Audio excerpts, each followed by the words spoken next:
This is Father Pavel to parishioners of St. Luke with the homily. Today we will listen to Jesus speaking to us through the Gospel of John. 2 weeks ago we spoke about it that many times we claim, I believe only in what I can see and touch. We spoke why it is such a laughable statement, but many of us, we really assume that our brains, our thinking, our judgment, our observations are good enough. We're very wise. We do not need any other input. We spoke about it that Jesus did not trash Thomas for saying things like that. He did not hate him, reject him, condemn him. He actually embraced his approach, but expected Thomas to refine that approach that we many times need. We spoke about it. We need such people, but we cannot adopt this approach as a general approach to everything in life.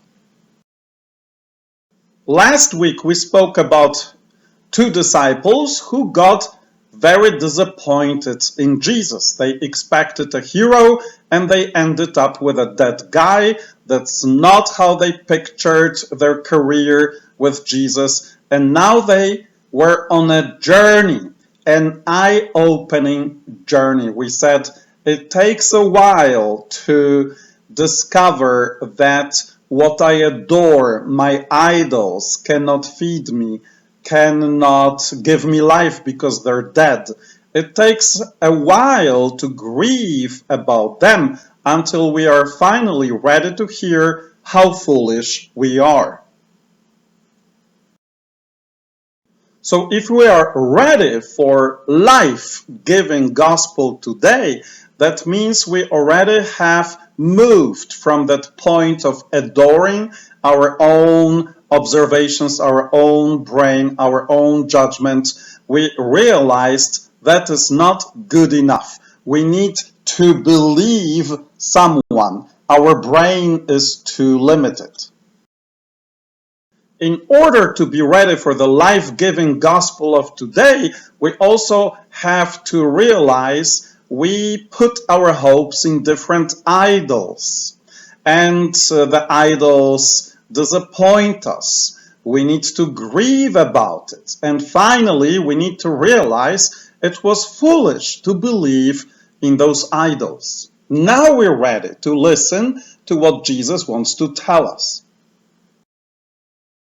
Now we're ready to hear today that Jesus says the Good Shepherd comes and calls his sheep by name because he knows each of his sheep. And the sheep recognize his voice. You may say, well, I'm not sure if I can recognize Jesus, his voice in me, in my heart. And actually, you're listening to this homily, you did not blunder in by mistake. You surely have been touched by Jesus, because here you are. So there is a history already if you only look back. When did it click for you? When did religion work for you? When did you really enjoy the relationship with Jesus? When did something go up, a light in your head? This is where Jesus called you. And he called you by name, just like he called Thomas and did not rebuke him, but respected his personality. Thomas needed to touch and see, so Jesus allowed him to touch and see, and Jesus knows what you need. And he already reached out to you, and you responded.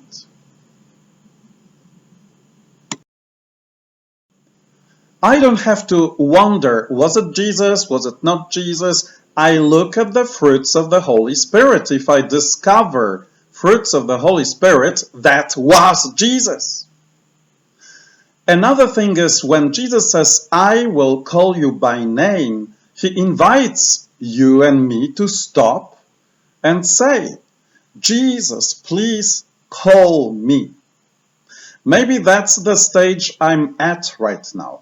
And maybe I just cannot even go forward.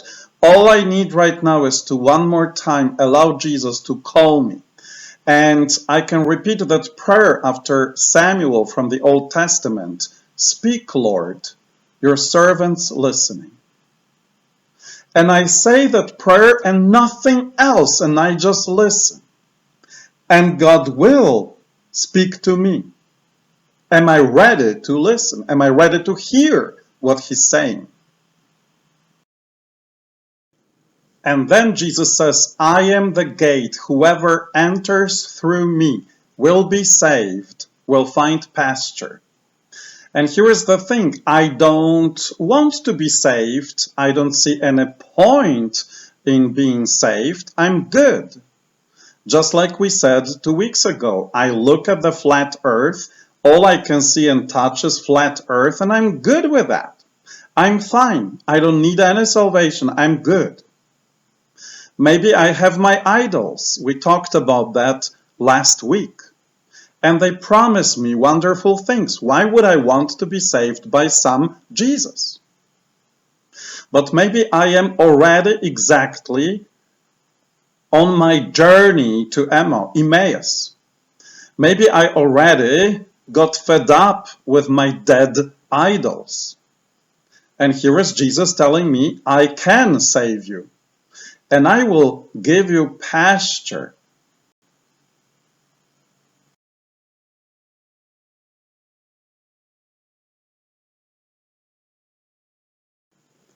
Ladies and gentlemen, may I introduce to you Donatella Versace, before and after.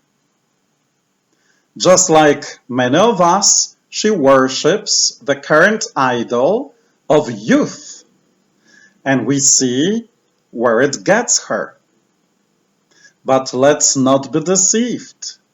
We look exactly the same, trying to worship the God of youth.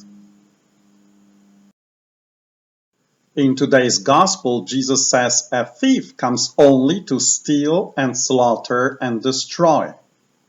Our idols steal from us. They slaughter life in us and they destroy us. Not only the dead idol of youth. It could be the idol of money, idol of career. But let's look at people who worshipped their kids. Where are they now? Let's look at people who worshipped themselves and demanded from the entire family to dance around them. What happened to their families? All our idols steal, slaughter, and destroy. And Jesus says, I came so that they, so my sheep, might have life and have it more abundantly. Jesus wants to give you life. What is life in your particular case? What is abundant life in your particular case? Because Jesus promises you that. A green meadow is the most beautiful thing for a sheep. What is life-giving for me? What does it mean for me, abundant life? Because that's what Jesus promises me. But maybe this question is premature. Maybe I am not there yet. Maybe all I can take away from today's gospel is, Jesus, call me by my name. Jesus, speak to me, I'm listening. Maybe all I can take away today is to realize I need to be saved. I'm in trouble. And he promised me that he would save me. But maybe I am ready to ask myself, so what is life? Abundant life for me.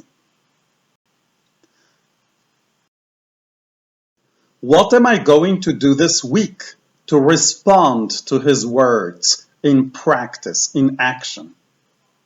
Maybe all I will do is say, Jesus, please call me by my name. I'm listening. Maybe all I say this week is, Jesus, I'm in trouble. I need you to save me.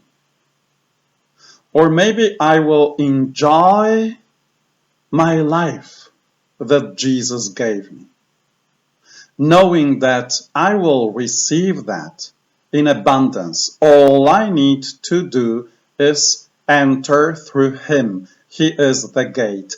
All I need to do is follow him as my shepherd. So I would like to tell him that I trust him. So let's pray together 3 times. Jesus, I trust in you. Jesus, I trust in you. Jesus, I trust in you. Amen.